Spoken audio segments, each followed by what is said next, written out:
Agora, Fábio, quero perguntar ao pessoal de casa, viu? Como é que anda a sua jornada de trabalho? Vocês geralmente costumam receber mensagens, ligações fora do expediente? Sabia que essas cobranças constantes podem ir além do incômodo e até configurar como assédio moral?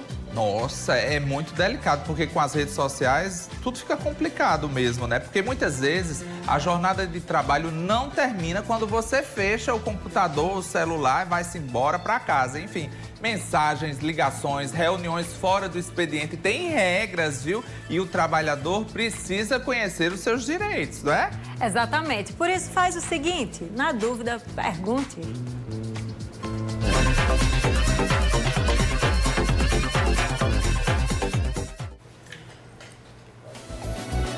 E hoje a gente fala sobre jornada de trabalho fora do horário, direitos do trabalhador e o que a lei sobre horas extras diz a respeito de tudo isso. A gente fala com a advogada Mariana Freire. Seja muito bem-vinda, viu, Mariana?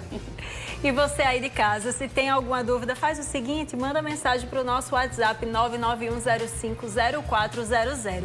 Muitas vezes as pessoas de casa, né, Fábio, não gostam de se identificar, principalmente em um assunto tão delicado quando fala do mercado de trabalho. Então faz o seguinte, ao mandar a sua dúvida, pede para não se identificar, que a nossa produção não identifica de jeito nenhum, né? Pois é. Agora, vamos começar já perguntando sobre essas benditas mensagens. A gente está conectado o tempo inteiro.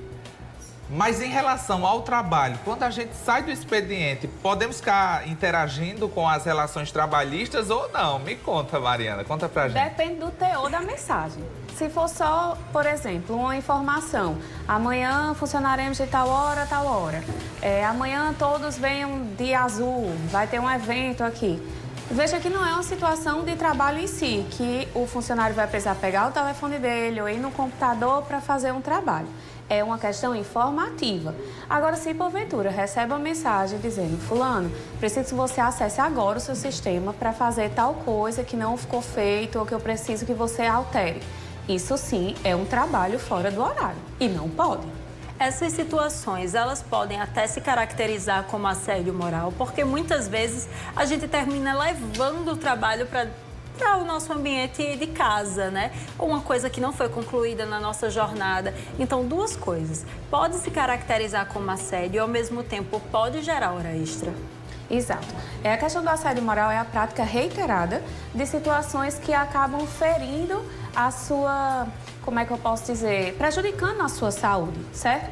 E aí, se porventura está tendo esse labor extraordinário de forma reiterada, pode sim configurar o assédio moral, certo? Então, infelizmente, fica aí o alerta. É claro que alguns trabalhadores, infelizmente, passam por esse tipo de situação, mas pode gerar, de fato, o assédio moral. Tá dizendo. Agora, se porventura o contato for mais extenso, perguntas e respostas forem feitas, o trabalhador precisar ligar o computador, acessar as informações ali depois, isso pode ser caracterizado como uma possibilidade de hora extra para o trabalhador ou não? Porque acaba se estendendo, de fato, a hora do trabalho, Perfeito.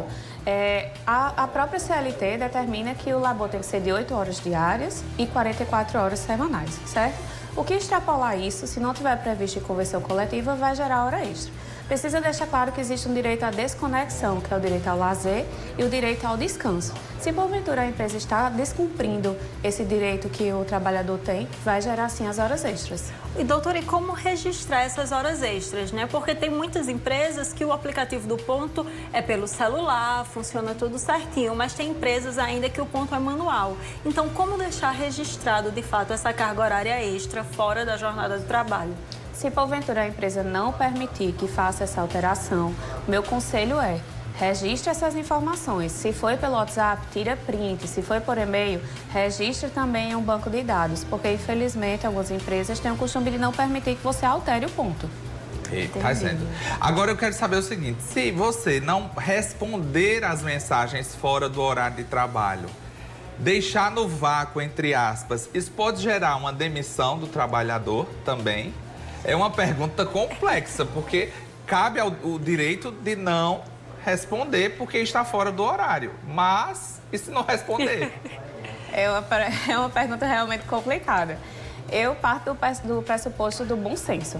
Assim como a empresa precisa ter o bom senso, trabalho se não é uma situação que acontece corriqueiramente, eu entendo que o funcionário deve responder até para não criar um problema sério dentro da empresa. Agora, se aquilo se torna frequente, aí sim ele precisa ir atrás dos meios, seja o RH, seja a própria diretoria, ouvidoria, ele precisa ir atrás de alguma coisa para que cesse esse trabalho extraordinário. Doutora, a gente está falando justamente sobre a questão de empresas presenciais, né? Mas muito se fala também dessa extensão do horário nas empresas que atuam com home office. Isso é bastante comum? Infelizmente. Com certeza, porque querendo ou não, não tem aquele controle de jornada tão fidedigno como tem no presencial. E aí acaba que a própria empresa entende que pode extrapolar essa jornada pelo fato de já estar em casa. E cabe ao trabalhador não permitir que isso aconteça. Ou, como falei, se resguardar. Anexa os e-mails, anexa os prints das mensagens, vai se resguardando, porque se porventura um dia precisar utilizar, seja ingressar com a demanda trabalhista ou até oferecer uma denúncia no Ministério do Trabalho, vai ter as provas para poder consubstanciar o pedido. Entendi. Agora, se o pedido for feito assim, olha, não me aperrei não, depois, eu preciso descansar, uma questão até de saúde mental. Mas e se o trabalhador falar, comunicar isso e receber, o empregador, o chefe, receber isso com maus olhos? Vai ficar uma relação estremecida aí, né? Como conciliar isso no final das contas? Vai. Eu aconselho que o trabalhador, pelo menos nesse início, responda o que for solicitado e no outro dia tente conversar com o próprio gestor ou com alguém de cima para verificar se é possível que esse trabalho seja feito de fato durante a jornada. Mas eu não recusaria de imediato a resposta. E tem muitas empresas, né, Fábio Dubu, que tem grandes equipes e gostam de fazer reuniões fora do horário de trabalho, até capacitação. Isso conta como trabalho, como jornada de trabalho, é pago hora extra? Como é que funciona a legislação nesses casos? Vai depender, de fato, se é um trabalho ou se é um curso de capacitação de fato. Se for algo que venha para benefício do trabalhador, aí a jurisprudência o próprio juiz vai ter que verificar se aquela situação é de fato um trabalho ou se é algo para benefício do trabalhador. Se for, por exemplo, vamos nos reunir hoje para ver como é que a gente vai fazer a questão das reuniões da semana que vem. Eu entendo que isso é um trabalho. Agora, vamos nos reunir porque vai vir um professor capacitado para nos dar um ensinamento. Eu entendo que aquilo é uma capacitação, mas ainda assim poderia gerar hora extra. Não existe um consenso com relação a isso. Vai precisar analisar caso a caso se aquela situação pontual configura a hora extra ou não. Entendido, é bem complexo, né, Fábio? Muito, muito complexo, porque a gente acaba não se desconectando o tempo inteiro de tudo, não é só do trabalho propriamente dito, de todas as conexões, né?